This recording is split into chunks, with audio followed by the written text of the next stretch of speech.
Daniel opened his eyes to the sharp sting of sunlight cutting through a broken canopy of glowing green leaves. His whole body ached. For a few seconds, he did not even remember where he was. His mind was foggy. His chest hurt with every breath, and his lips were dry and cracked. Slowly, the memories returned. The terrible crash, the flames, the screaming sound of metal tearing apart. His ship, the one that had carried him across the stars, was gone. And now he was lying on the soft soil of a forest that felt nothing like Earth. The air was heavy, thick with the scent of wet moss and flowers that glowed faintly even in daylight. Strange birds screeched in the branches above. The trees themselves were taller than any he had ever seen, their trunks wide enough for a man to hide inside, their bark shining like polished stone. This was no place Daniel had ever studied in his training. This was an alien world. He tried to sit up, but pain shot through his ribs and forced him back to the ground. He groaned and placed a trembling hand against his side. No blood, just bruises. He was lucky, or maybe unlucky, because now he was stranded here alive but with no way home. Water, he whispered to himself. His throat was burning. His tongue felt like sand. The crash had taken everything. No supplies, no radio, no tools. He was alone. Slowly, Daniel forced himself to his feet. Every step was heavy. His legs wobbled under his own weight, but he pushed forward. He followed the sound of a stream somewhere deeper in the forest. His ears caught the faint trickle of water over rocks, and he stumbled toward it like a man possessed. When he reached it, he fell to his knees at the edge. The water was clear, shining with little motes of light like stars trapped beneath the surface. He cupped his hands and drank greedily. The taste was sweet, fresher than anything he had known on Earth. His throat stopped burning. His body relaxed. For the first time since the crash, Daniel felt like he could breathe again. But relief did not last long. A branch cracked behind him. Daniel froze. Slowly, he turned his head. His heart hammered in his chest. He expected an animal, something with teeth and claws. But what he saw made him forget to breathe. Figures moved between the glowing trees. Tall, graceful figures stepping lightly across the forest floor as if they were part of the earth itself. They were women, or at least they looked like women. Their skin shimmered like silver under the sunlight, smooth and flawless. Their hair was long and dark, flowing like rivers of night down their backs. Their eyes glowed faint blue, watching him with sharp focus. Each of them held weapons made from bone and crystal, spears that glittered dangerously. Daniel's body went cold. He was too weak to run, too tired to fight. His only choice was to stand and face them.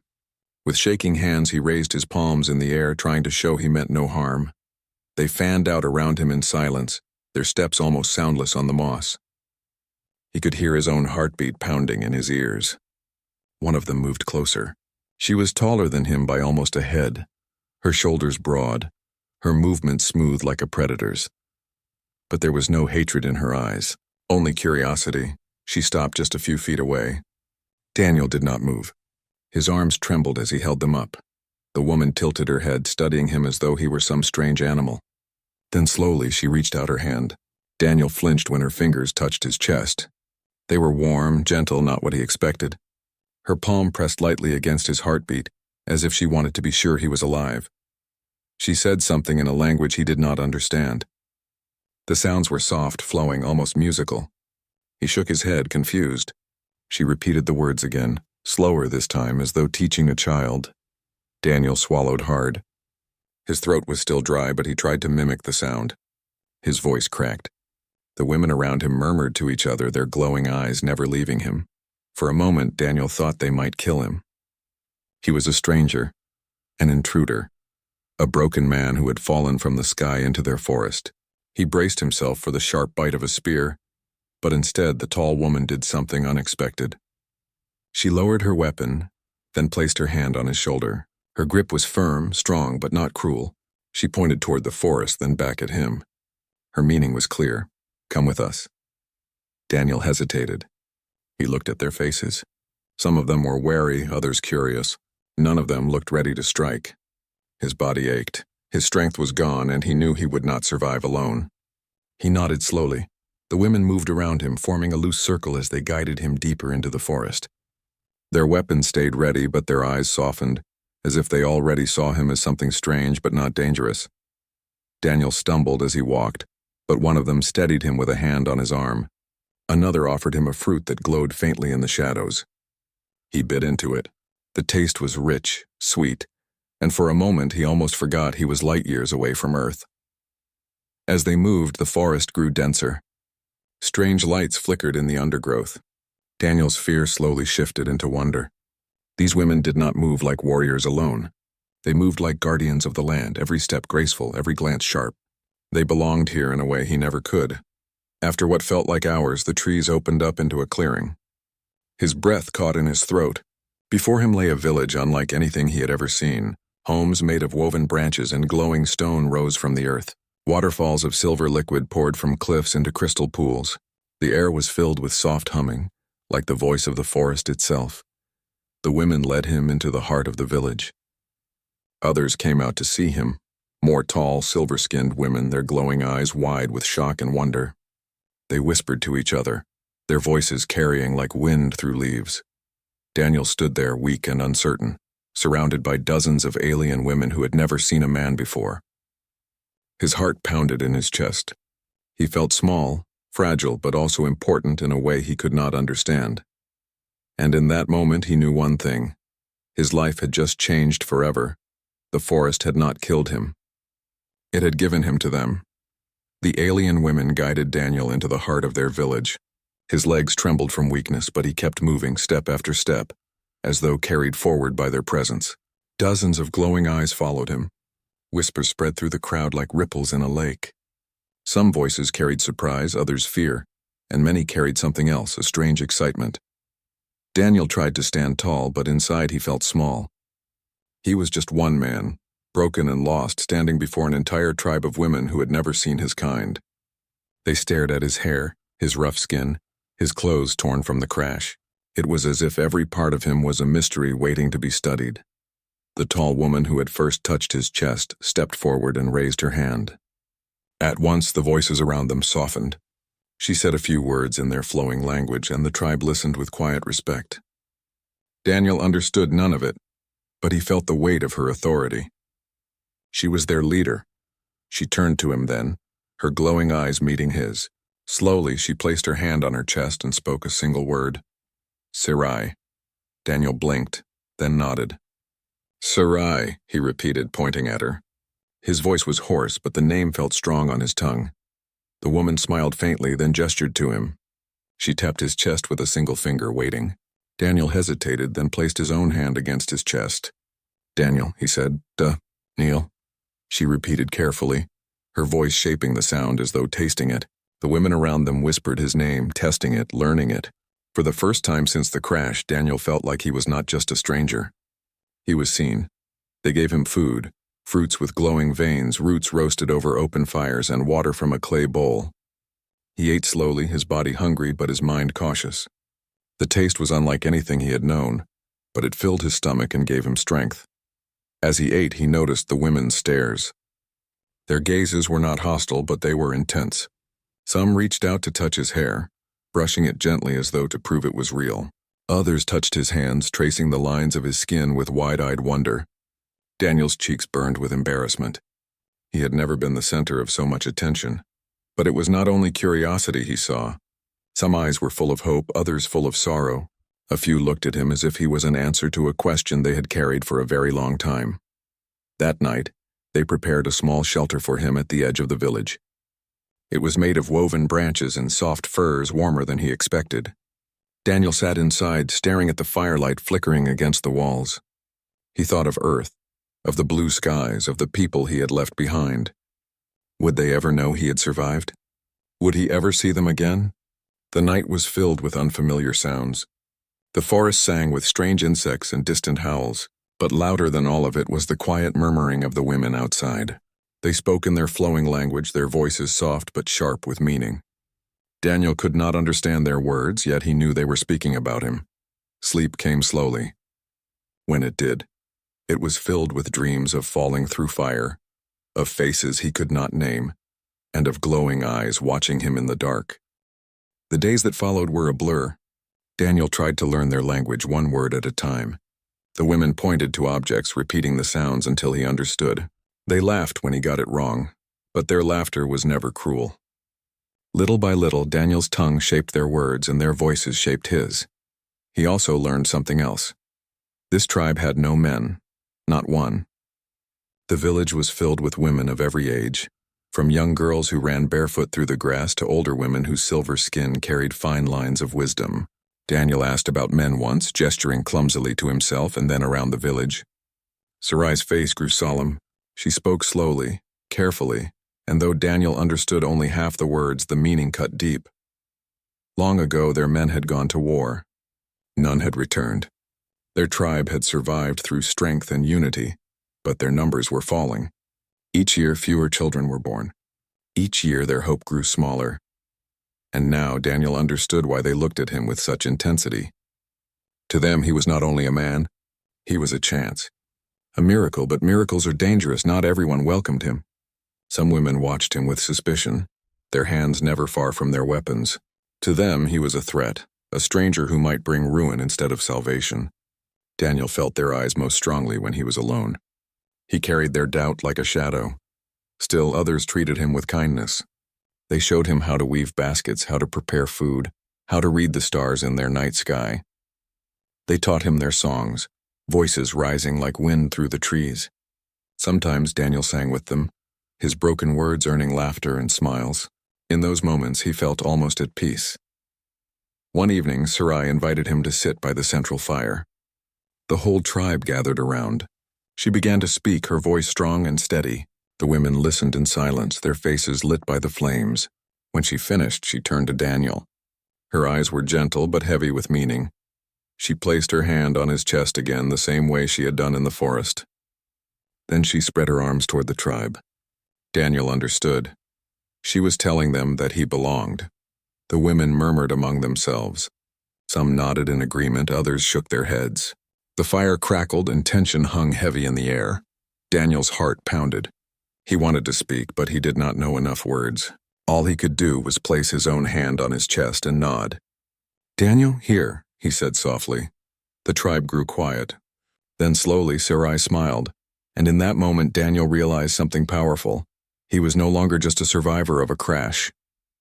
He had become part of their story, but deep inside he also felt the weight of it, because being part of their story meant being pulled into their hope, their longing, and their struggle. And he did not yet know if he was strong enough to carry it. Days turned into weeks.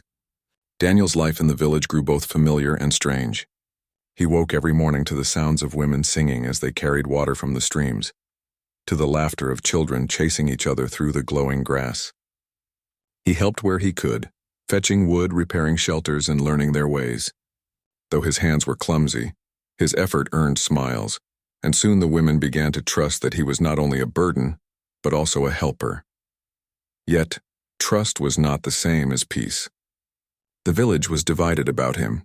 Some of the women believed Daniel was a gift from the stars, sent to save their tribe. They treated him with kindness, even reverence. Others looked at him with suspicion, whispering that a man's presence would only bring danger. And some looked at him with something else entirely, longing. Daniel felt the weight of their stares everywhere he went. A hand brushing against his arm lasted too long. A glance followed him even after he turned away. Whispers carried behind him, voices soft but sharp with meaning. He was one man in a tribe that had not seen his kind for generations. And because of that, every woman had her own idea of what he meant to them. One evening, Sarai called him to her hut. She sat on a woven mat, her long dark hair flowing over her silver shoulders. A soft fire burned in the center, filling the air with the smell of herbs. She gestured for him to sit, and he obeyed. For a long time she said nothing.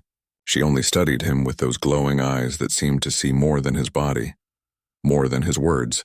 Finally, she spoke slowly, using the simple words he had learned. "You, different," she said, "but also same. Heart is same." She touched her chest, then his. "But tribe."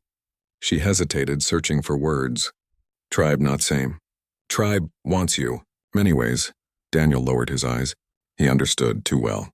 He had seen the arguments, the tension, the fights that almost started when women disagreed about him. He was not only a man to them. He was a symbol, a hope, a solution to problems he barely understood.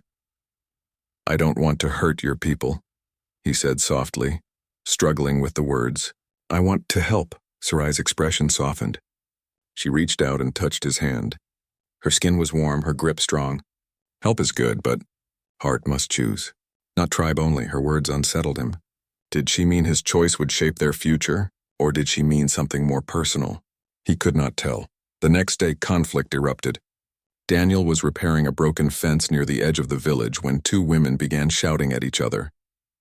Their words were sharp, filled with fire, but he could only catch fragments. His name repeated again and again. One woman grabbed his arm, pulling him toward her. The other stepped in front of them, spear raised, her face twisted in anger. The crowd gathered quickly, voices rising, tension thick like smoke. Daniel's chest tightened. He had seen arguments before, but this was different. This was dangerous. Stop, he shouted, his voice breaking through the chaos. He spread his arms wide, placing himself between them. No fight. Not for me. The women froze, stunned by his sudden outburst. For a moment, silence filled the village. Then Sarai stepped forward, her voice sharp with authority. She barked a command and the crowd slowly dispersed, though the anger in their eyes remained. Daniel stood there, shaking, his heart pounding. He realized then the truth. His presence was not only strange, it was tearing the tribe apart. That night, Daniel could not sleep. He lay awake in his small shelter, staring at the flickering shadows on the ceiling. Guilt pressed down on him like a weight. He had survived the crash, yes, but what if survival came at the cost of destroying these people's unity? He thought of Earth, of his home, of the people he once knew. He remembered how it felt to be one among many, not the center of attention, not a prize to be claimed. He longed for that simplicity.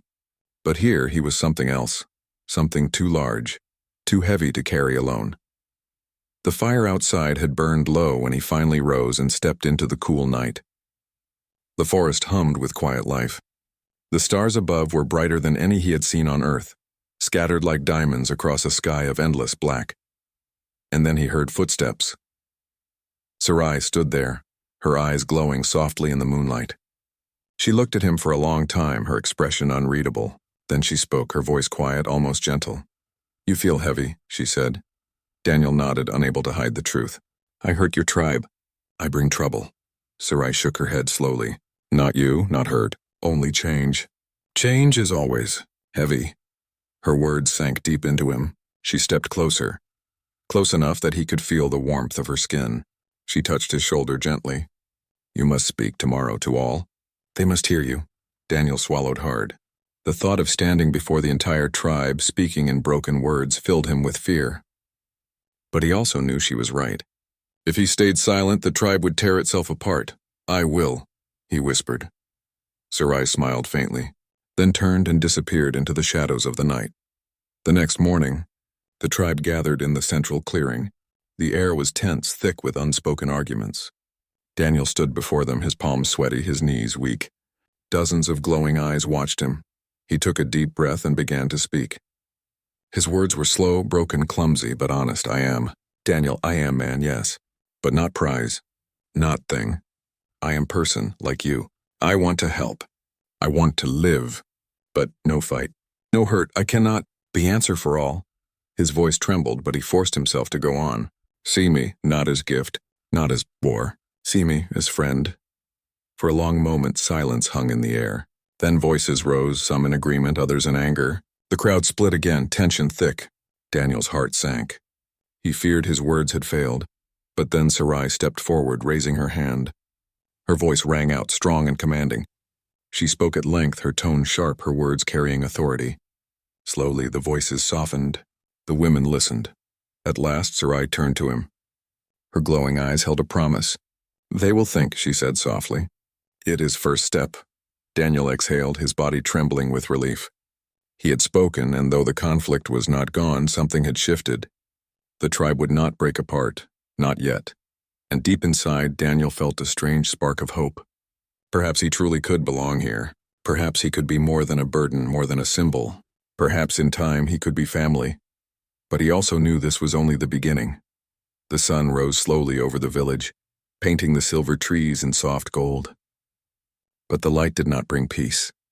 Daniel could feel it in the air, an invisible heaviness that settled over every smile, every glance. The tribe was still divided.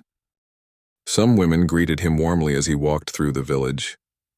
They offered him food, touched his hands gently, and smiled with hope in their eyes. But others turned away, their faces hard, their voices sharp with whispers. He could not understand all their words, but he knew what they meant. He was the cause of their unease. Daniel tried to work harder than ever. He helped repair huts, carried water from the stream, and learned their farming techniques. He wanted to prove that he was not only a symbol or a stranger, he was useful, someone who could give back to the people who had saved him. But no matter how much he worked, he could not silence the tension. At night, when the fires burned low, arguments broke out. Women raised their voices, some shouting his name with anger, others with longing. Sometimes Sarai's voice cut through, strong and commanding, forcing silence. But Daniel knew that silence was only temporary. One evening, as he carried wood from the forest, he heard angry voices near the clearing. He approached quietly, his heart heavy. Two women stood face to face, their weapons drawn. He recognized them. Nira, a fierce hunter with sharp eyes, and Lyra, a younger woman known for her gentle kindness. They were shouting, their words sharp and furious. Daniel caught fragments. Daniel, mine, hope, danger. The meaning was clear. They were fighting over him. Before he could think, Lyra lunged forward, her blade flashing. Nira blocked it with a cry of rage. The sound of metal against bone echoed through the clearing. Other women rushed in, shouting, pulling them apart. Daniel stood frozen, his chest tight with fear. He had seen war before. He had seen people fight over land, over power. But never had he seen people fight over him. The crowd grew louder, their voices colliding like thunder. Some shouted that Daniel was theirs, that he must choose. Others cried that he was a danger, that he should be cast out before blood was spilled. The noise shook the night, and then Sarai arrived. Her presence was like fire. She stepped into the center, her spear raised high, her eyes glowing brighter than the flames around them. Her voice cut through the chaos, sharp as lightning. The crowd fell silent, though anger still burned in their eyes. Sarai turned to Daniel. "Speak," she commanded. "Now." Daniel's heart pounded. His throat felt dry. He wanted to run, to hide, to disappear into the forest. But Sarai's gaze held him steady. He stepped forward, his voice trembling but loud enough to reach them all. "Stop, no more fight. Not prize, not thing to own.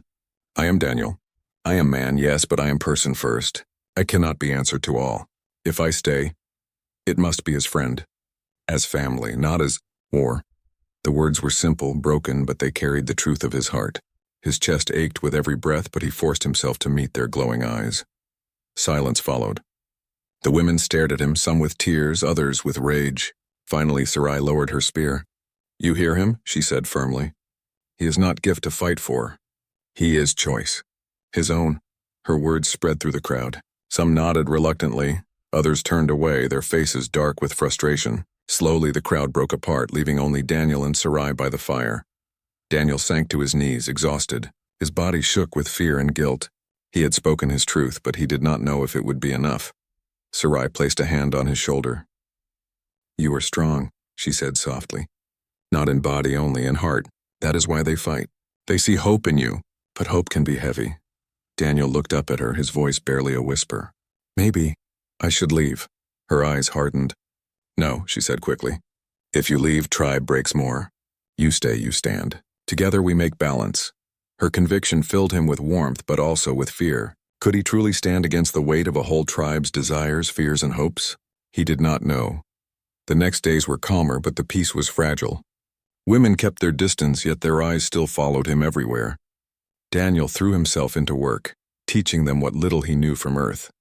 He showed them how to build stronger shelters with crossbeams, how to catch fish with nets, how to use fire to keep predators away at night. They listened, curious, and many smiled when they saw the results. For a moment, the village felt united, working together. Daniel felt pride swell in his chest. Perhaps Sarai was right. Perhaps he could help bring balance, but even in unity he felt the undercurrent of longing. A hand brushing his shoulder. A voice lingering on his name.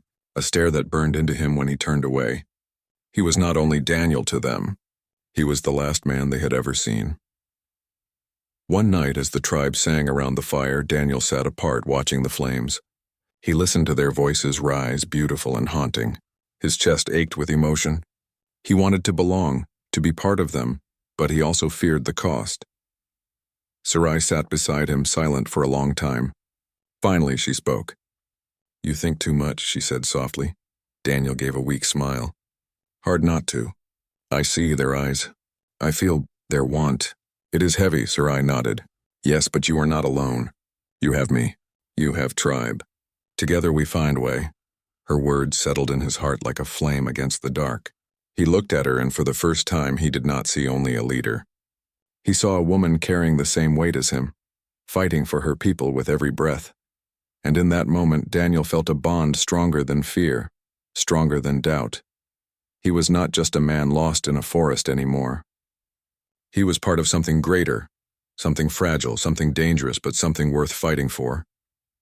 And though he did not know what tomorrow would bring, he made a silent promise. He would not run. Not anymore. The forest was quiet after the storm of voices and conflict. Days passed with no more fights, yet Daniel could feel the weight of unspoken words in every corner of the village. The women still carried their duties, still laughed and sang, but under their voices there was a tension that never fully left. Daniel woke each morning before sunrise, determined to show his worth. He carried water from the stream, helped the hunters prepare nets, and worked with the older women to strengthen their shelters. His body grew stronger each day, and his hands, once clumsy, now learned to move with skill. He no longer felt like a stranger in the village. He felt like a worker, a helper, perhaps even a friend. But even as he worked, he saw the way some women watched him. Their eyes followed him like shadows filled with longing or fear. Some whispered about him at night, voices soft but heavy with desire.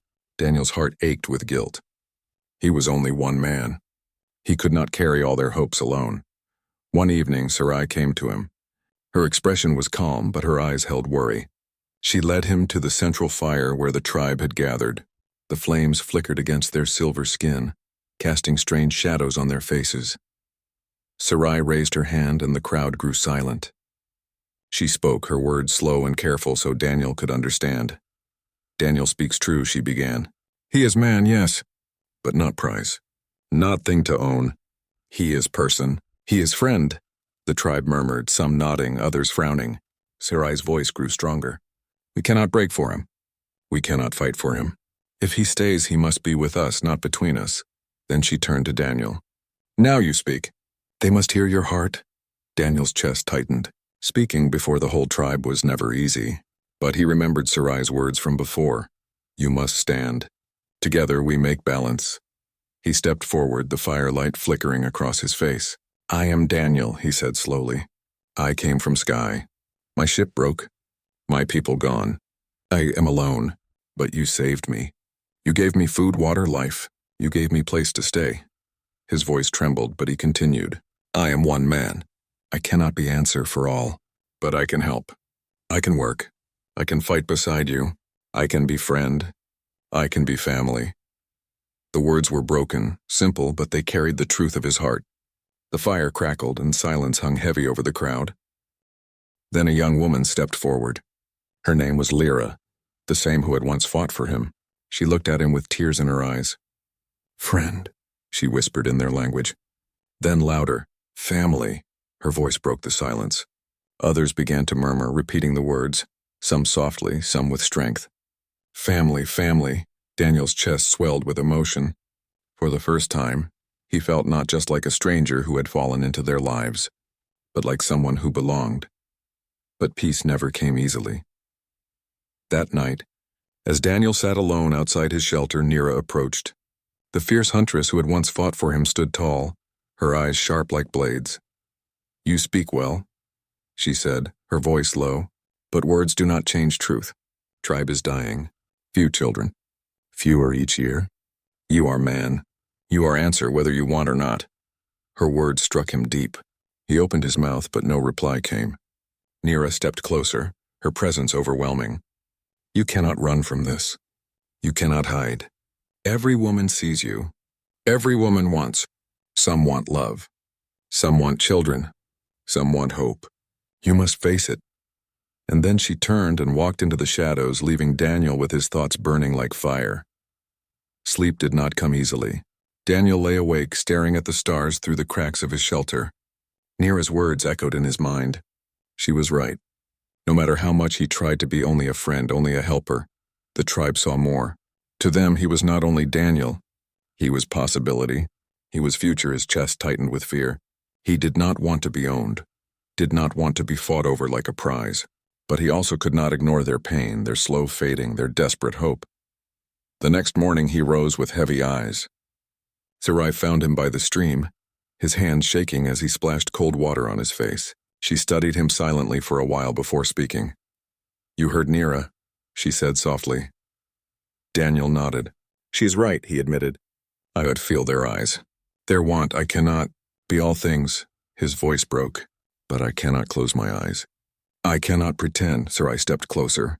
She placed her hand gently against his chest, feeling his heartbeat. "You are Daniel. That is enough. Do not let tribe turn you into only answer. Let them see, man. Let them see heart." Her words warmed him, but they did not erase the weight he carried. Days passed. Daniel worked harder than ever, teaching, learning, giving. The tribe began to see him less as a miracle and more as a man who lived among them. But the undercurrent never faded. Every smile carried longing. Every glance carried need. One night the tribe gathered to sing. Their voices rose into the sky, haunting and beautiful. Daniel listened, his chest heavy with emotion. He thought of Earth, of the family he had lost, of the emptiness he had carried since the crash. And for the first time he realized something painful and true. He was no longer only their hope. They were his, because without them, he had nothing. The forest had taken everything from him. But the tribe, these women, had given him life again, and though the weight of their hope was heavy, he knew he could not walk away, not anymore. He would not only survive among them, he would fight for them, stand with them, and maybe, just maybe, he would learn to carry their hope as his own. The forest was quiet in the days that followed, but it was not a peaceful quiet. Daniel felt it in his bones, in the way the air grew heavy at night and the way the animals scattered at the sound of distant howls. The women felt it too. Hunters returned with tense faces, whispering about shadows moving through the trees, about eyes watching from the dark. Sarai gathered the tribe around the fire one evening. Her expression was grave, her voice sharp. Daniel understood enough of her words to feel the danger. Another tribe lived beyond the mountains, fierce and desperate. They had seen Daniel. They had seen the village's new strength. And now they wanted what was not theirs. Daniel's stomach tightened. He had feared this moment. He had feared that his presence, his difference, would draw danger to the people who had saved him.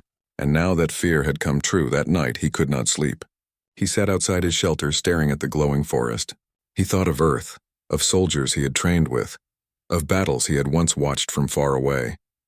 He was no warrior. He had never killed. But he knew one truth. When danger came, running was never the answer. The next day, Sarai led him to the edge of the village. She placed a spear in his hands. The weapon was made of bone and crystal, light yet strong. Daniel stared at it, his hands trembling. Not fighter," he said quietly. Sarai shook her head. "You fight not for war. You fight for family." Her words struck deep. Family. The word filled his chest with warmth and fear. He was not ready, but he could not refuse. Training began at sunrise. Sarai and Nira, fierce and unyielding, showed him how to stand, how to move, how to strike. His arms ached, his body shook, but he forced himself to continue. Each day he stumbled. Each day he fell. And each day he rose again. The tribe watched him with wide eyes. Some laughed at his clumsy steps, others whispered with hope. Daniel ignored them all. He was not trying to be perfect. He was trying to be ready, and slowly he grew stronger. His hands learned to grip the spear. His feet learned to find balance. His heart learned to steady in the face of fear. But even as he trained, the tension in the village grew. Children clung to their mothers, their songs quieter than before. Women stood guard at night, their glowing eyes sharp, their weapons ready. Every sound in the forest brought unease. One evening, as Daniel returned from training, he saw Lyra sitting alone by the stream. Her shoulders shook with quiet sobs. He knelt beside her, unsure what to say. At last she looked at him, tears glowing on her silver skin. "I am afraid," she whispered in her language. "Afraid we will lose. Afraid we will lose you." Daniel's chest tightened. He reached out, hesitated, then placed a gentle hand on her shoulder. I am here, he said simply. I stay. I fight. Her eyes softened, and she leaned against him for a moment. It was not desire in her touch. It was trust. And Daniel felt the weight of it. Every woman, every child, every voice in the tribe, they all carried their fears, their hopes, and now they placed them on him. The night of danger came without warning. The air was heavy, the sky dark with storm clouds. Daniel woke to the sound of shouting. Fire crackled in the distance. The rival tribe had come. He stumbled from his shelter, spear in hand, heart racing. Shadows moved through the village, tall figures with cruel eyes and sharp weapons. Women of his tribe rushed to defend their homes, their voices rising in cries of defiance. Daniel froze for a heartbeat, fear gripping him. But then he saw Lyra cornered by two attackers. He saw children crying, hiding behind their mothers. He saw Sarai standing tall with her spear, fighting with strength that seemed endless. Something inside him snapped. He ran forward, shouting, his spear clumsy but strong in his hands. He blocked a strike aimed at Lyra, the shock of the impact running through his arms. He pushed back, his body moving on instinct. His heart pounded, his breath burned, but he did not stop. He fought not with skill but with everything he had. Each strike was heavy, each block desperate. The attackers snarled, surprised by his strength. He was not like the women they knew. He was something different, something fierce. The tribe rallied around him. Seeing him fight lit a fire in their hearts. Together they pushed back, their voices rising in a chorus of fury. Spears clashed, bodies struggled, the air filled with the sound of battle. Daniel did not know how long it lasted. Time blurred into fire, into blood, into breath. But at last the rival tribe broke. Their shadows slipped back into the forest, their cries fading into the night. Silence fell over the village, broken only by the crackle of dying flames. Daniel stood trembling, his body covered in sweat, his hands shaking around the spear. He had never felt so alive. He had never felt so afraid. Around him, the women gathered, their faces shining with exhaustion and relief. Some cried, some laughed, some embraced one another. Children clung to their mothers, safe once more. Sarai stepped forward. Her face was fierce, her eyes glowing brighter than the fire. She placed her hand on his chest, feeling his racing heartbeat. "You fought," she said softly. "You stood. You are family." The tribe's voices rose, calling his name. "Daniel! Daniel!" Their voices carried through the forest, strong and full of pride. Tears filled his eyes. He had not saved them alone. He could never claim that. But he had stood beside them, and together, they had won. For the first time since the crash, Daniel did not feel like a broken man lost on a strange world. He felt like part of something greater. He felt like he had found a home. But deep inside, he knew the battle was only the beginning. The rival tribe would return. The forest held more dangers yet, and the weight of hope on his shoulders was heavier than ever. Still, as he looked at Sarai, at Lyra, at the children laughing through their tears, he knew one thing with certainty. He would never walk away. The village was quiet after the battle, but it was not the same quiet as before.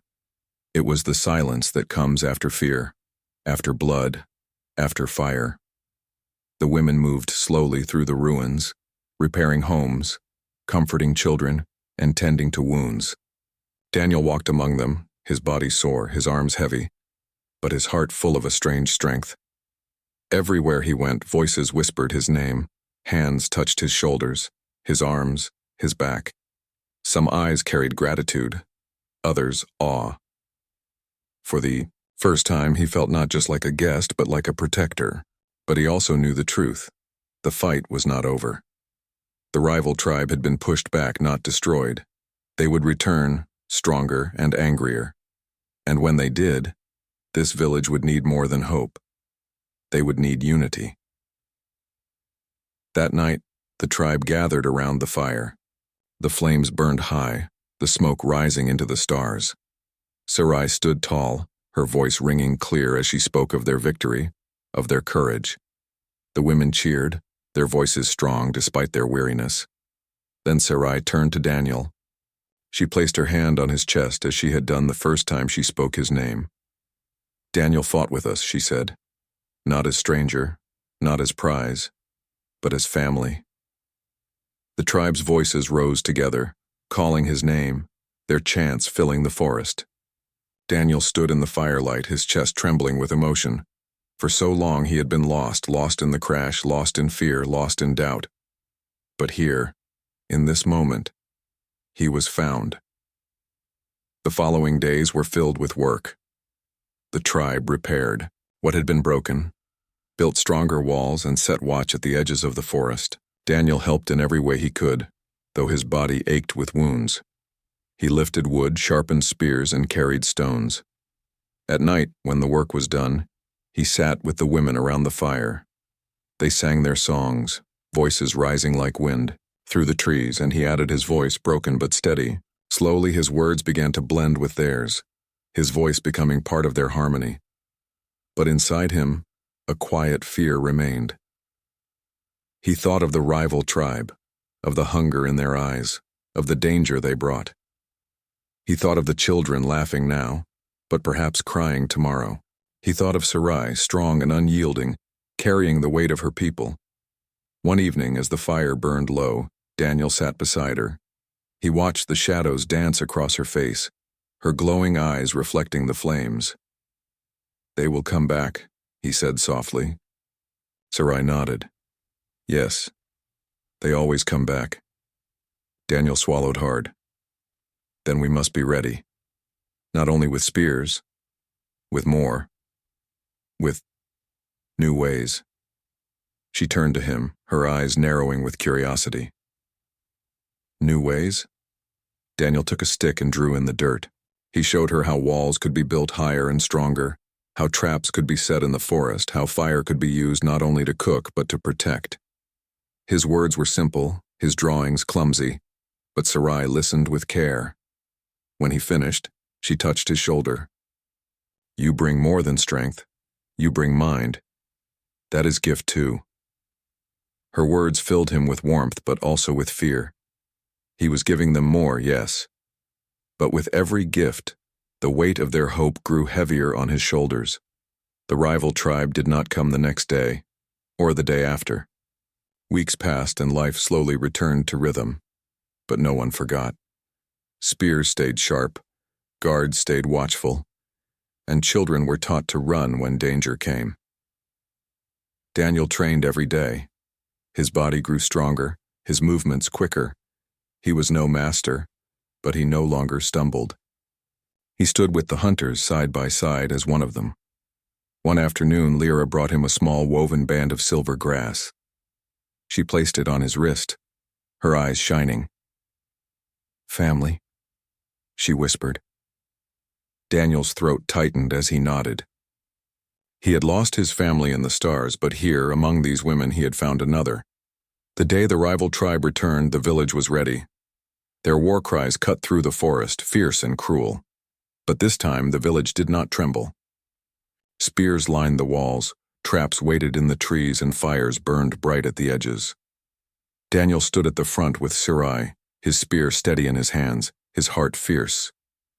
The battle was hard. The rival tribe was stronger, larger, desperate. But Daniel and the women fought with everything they had. Spears clashed, fire roared, voices rose in defiance.